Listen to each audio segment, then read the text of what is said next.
नमस्कार दोस्तों, आपका स्वागत है एआई स्टोरीज पर, जहां हम आपको लेकर आते हैं रोमांचक और दिलचस्प कहानियां। अगर आप हमारी कहानी पसंद करते हैं तो वीडियो को लाइक करें और हमारे चैनल को सब्सक्राइब करना न भूलें। चलिए कहानी शुरू करते हैं। इस कहानी के लेखक हैं संतोष देशपांडे। तब वो अस्पताल में पूछताछ करने लगा कि उसके माता पिता को उसका भाई कहाँ लेकर गया हुआ है। तब एक कंपाउंडर ने बताया, तुम्हारा भाई तुम्हारे माता पिता को मुंबई लेकर गया हुआ है। हे भगवान, अब मैं वहां तक नहीं पहुंच पाऊंगा। ये बात उसके ध्यान में आ चुकी थी। वो उसी जगह पर रोते हुए नीचे बैठ गया और अपनी दादी को याद कर रो रहा था। उसको समझ में नहीं आ रहा था कि वो अब क्या करे। वो किसी भी हालत में उस अंतर को पार करने का विचार करने लगा। अस्पताल के सामने बैठे हुए उसको एम्बुलेंस द्वारा एक मरीज को मुंबई ले जाने वाले लोग दिखाई दिए। तब वो एम्बुलेंस वाले ड्राइवर को बोलने लगा, जी देखिए, मेरे माताजी और पिताजी मुंबई में हैं, मुझे उस जगह पर लेकर चलो। एम्बुलेंस के ड्राइवर ने उसको अपनी बगल में बैठने की जगह दी और उसे बैठने को कहा। वह तेजी से मुंबई की दिशा में गाड़ी चला रहा था। बहुत समय बीत जाने के बाद कसारा घाट के बाहर आते हुए उसने देखा कि दिन ढलने लगा है, अब अंधेरा हो जाएगा। तब उस घाट की दूसरी ओर जाते हुए अंधेरा हो जाने के बाद अचानक से एम्बुलेंस बंद हो गई। ड्राइवर को कुछ समझ में नहीं आ रहा था, अचानक ऐसा क्या हो गया। अंधेरे में वो गाड़ी से नीचे उतरा और गाड़ी के बोनट को ऊपर करते हुए देखने लगा कि गाड़ी को क्या हुआ है। उसके बाद ड्राइवर एम्बुलेंस के अंदर फिर से दाखिल हुआ तो उसने देखा कि एम्बुलेंस में कोई भी नहीं था। चेतन दिन ढलने की वजह से गायब हो चुका था। उसे एक क्षण में उस कंकाली के रक्त चित्र ने वहां से खींचकर फिर उस गुफा में कैद कर लिया था। चेतन रोने लगा। उसे पता नहीं था कि क्या करे और क्या ना करे। आज रात उस गुफा में ही फिर से उसको रहना था। अगर कंकाली के रक्त चित्र ने उसके शरीर के ऊपर मिट्टी के लेप से उसके खून द्वारा चित्र को पूर्ण कर लिया तो उसको पूरी उम्र उसी गुफा में कैद होने का डर सताने लगा। एक बार फिर से वो चिल्लाने लगा, दादी मुझे बचाओ, मुझे बचाओ दादी।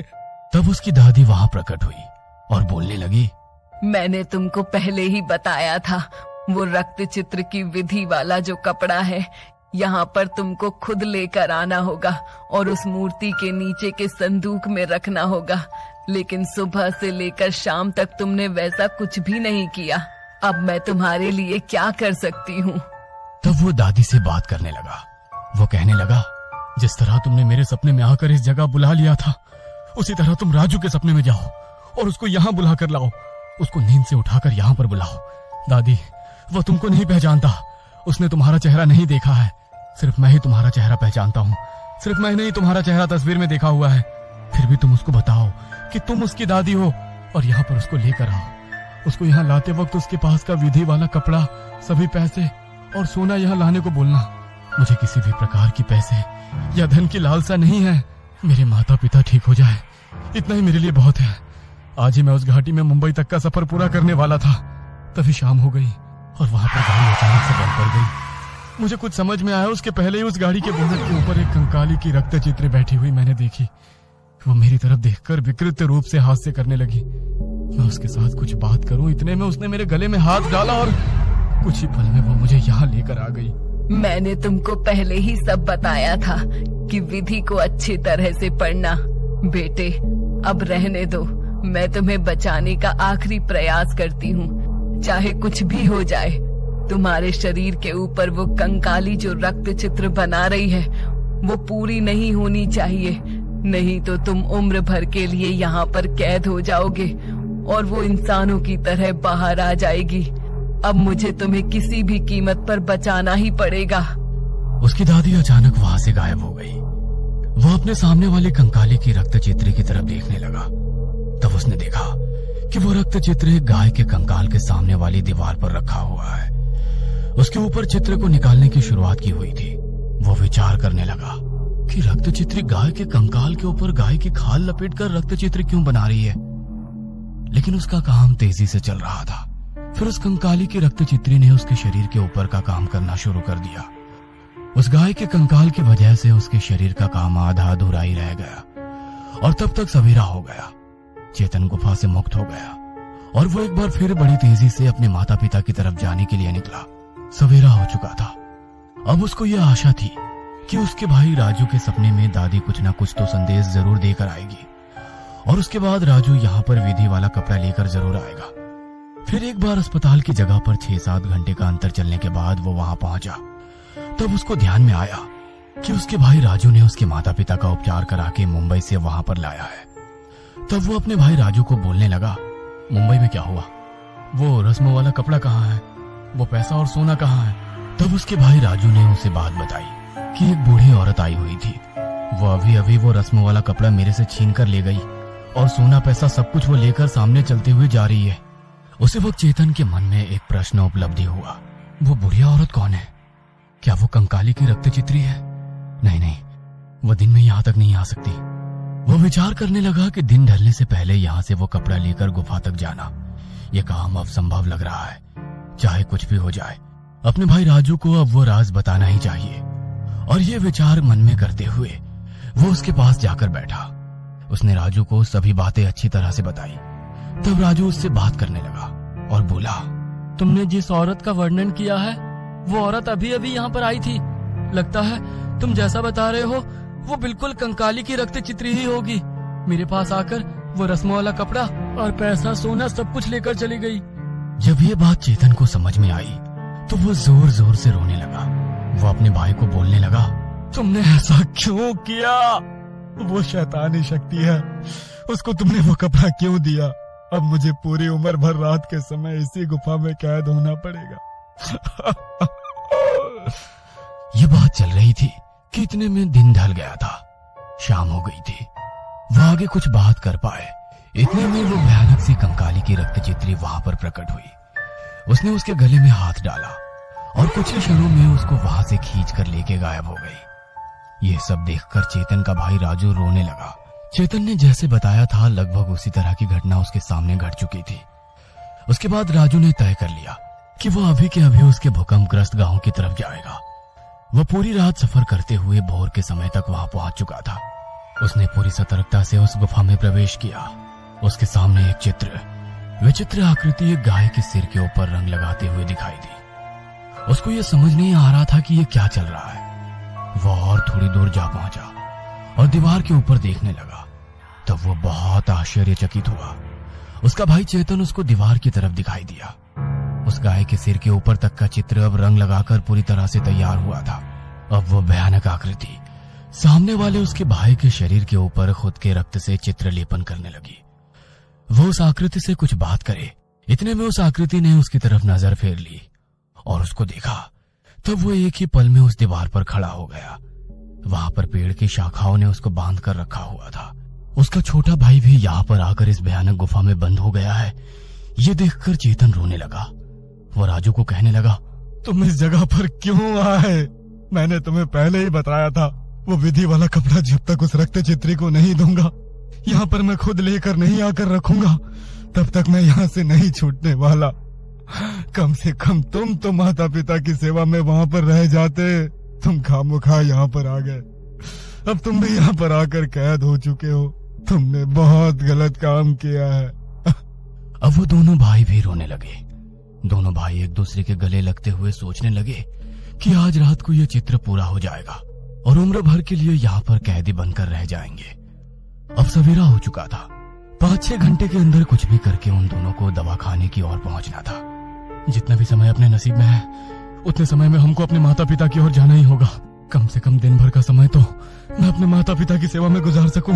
मेरे भाई राजू, तुम एक काम करना, रात का समय तुम माता पिता की सेवा में लगाना। मैं बहुत बदनसीब हूँ। मेरे नसीब में ये कंकाली की रक्तचित्र के कैद में रात भर रहना लिखा हुआ है। जैसे तैसे दोनों भाई अस्पताल की ओर पहुंच चुके थे। उनके माँ बाप को ठीक ठाक लग रहा था। उनकी तबीयत ठीक हो चुकी थी। उन्होंने अब तय कर लिया कि अस्पताल से अब डिस्चार्ज कर लिया जाए। डिस्चार्ज लेने के बाद वो अपने घर की तरफ जाने के लिए निकले। घर की तरफ जाने के बाद चेतन ने अपनी पेटी में बंद किया हुआ अपनी दादी का फोटो दिखाया और बोला, ये हमारी दादी है। ये मेरे ख्वाबों में आई और इसी की वजह से मैं इस भयानक रक्तचित्र में कैद हो गया। इसी बूढ़ी दादी की वजह से मैं रक्तचित्र के श्राप में बंद हो गया हूँ। अब तक कभी भी नहीं देखा हुआ वो फोटो उसके भाई राजू ने देखा और बोलने लगा, दादा, ये तो वही औरत है जो मेरे पास से वो रक्त चित्र का रस्म लिखा हुआ कपड़ा लेकर और सोना लेकर चली गई थी। उसने जब मुझसे वो रस्म वाला कपड़ा और सोना मांगा तो मैं उसको कुछ भी बोल ना पाया, सिर्फ वो जैसे बताती थी वैसे मैंने किया। हे भगवान, दादी तुम्हारे पास से वो कपड़ा लेकर चली गई है। इसका मतलब आज रात को वो कंकाली की रक्त चित्र फिर से मुझे एक बार लेकर चली जाएगी। दादा, मैं भी तुम्हारे साथ वहाँ पर आऊंगा, कुछ भी चिंता मत करो, इस बात से कुछ ना कुछ तो हल निकल आएगा। इसी दौरान शाम हो चुकी थी और उस जगह पर वो भयानक कंकाली उनके घर के दरवाजे के बाहर आकर बैठी हुई थी। वो सो नहीं रही थी, वो रो रही थी, उसकी आंखों में आंसू आए हुए थे। उसने कुछ ही समय में चेतन के गले में हाथ डाला और उसको वहां से खींचते हुए गुफा की ओर लेकर चली गई। उसका भाई राजू भी उसके पीछे पीछे उस दिशा में निकल पड़ा। सवेरा होने से पहले वो पहुंच गया। तब उसने उसकी आंखों के सामने अलग ही दृश्य देखा।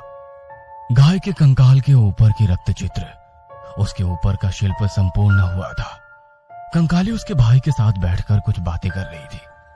राजू चलते हुए उसकी तरफ चला गया और वो देखने लगा। तब उस कंकाली ने बात करना शुरू कर दिया। वो बोली, बच्चों, तुम सोच रहे होगे मैंने मेरे पोते राजू से विधि का कपड़ा लिया था, वो सोना और पैसे भी लिए हुए थे, फिर भी मैंने मेरे पोते को इस शाप से मुक्त कैसे नहीं किया। बच्चों, ये कंकाली रक्त चित्री दूसरी तीसरी कोई भी स्त्री नहीं, वो मैं खुद हूँ। मुझे इस विद्या की पूरी जानकारी है। मैं मेरे बेटे को बीमारी से तड़प कर देख कर नहीं रह सकी, इसलिए मैं अपने पोते चेतन के सपने में चली गई। अस्पताल के इलाज के लिए कुछ पैसे जमा हो, इसलिए इस विद्या के द्वारा उसको पैसे मिले, इसलिए मैंने उसको यहाँ पर वो सपना दिखाकर बुलाया। मैंने उस विद्या की सभी विधि को सपने में बताई थी, लेकिन उसने एक गलती की और वो रस्म का कपड़ा पैसे और सोने के साथ तुम्हारे पास दे दिया। वो बहुत बड़ी गलती थी। कल शाम जब मैंने तुम्हारे पास से वो कपड़ा और सोना वापस लाया, लेकिन मैं मेरे बेटे को देखने के लिए भी आई थी। मैंने जब मेरे बेटे को और मेरे बहू को देखा, तब मेरे मन की इच्छा पूर्ण हुई। वो विधि वाला कपड़ा जब तक यहाँ तक नहीं पहुँच जाता, तब तक मुझको यहाँ पर चित्र को पूरा करना ही था और उस कंकाली की विधि के अनुसार मुझे यहाँ पर खींचकर लेकर आना ही पड़ता था। लेकिन जब तुम यहाँ पर आए थे, तब मैं एक गाय के कंकाल पर चित्र बना रही थी। तब तुम्हारे छोटे भाई राजू ने मुझे देखा था। मेरा पोता इस भयानक विधि में कैद ना हो जाए, इस डर से मैंने गाय की अस्थियों को यहाँ पर लाकर इस दीवार में स्थित किया और उसके ऊपर रक्त चित्री बनाने लगी। आज ही रात को वो रक्त चित्र की शिल्पी पूर्ण रूप से तैयार हुई। अब मैं सवेरा होने पर उस गाय के रूप में समाविष्ट हो जाऊंगी और इस तरह से मैं गाय के रूप में गांव भर में घूमूंगी और मेरे परिवार को रोज देख पाऊंगी। मेरे पोते, मैं तुम्हारे शरीर के ऊपर कंकाली रक्त चित्री पूरी करके पूरी उम्र भर तुम्हारे शरीर में जी सकती थी, लेकिन मेरे बेटे और बहू को रोते हुए नहीं देख पाती। तुम यहाँ पर नहीं हो, ये सोचकर मेरा बेटा और मेरे बहू मर जाते, इसलिए मैंने उस गाय का कंकाल का इस्तेमाल करके इस विधि से छुटकारा पाने का उपाय तैयार कर लिया और इसी वजह से वो गाय का चित्र मैं पूरी तरह से बना सकी और पूरी रात को ये गाय यहाँ पर कैद रहेगी और दिन होने के बाद मैं खुद गांव भर अपने परिवार को देख पाऊंगी।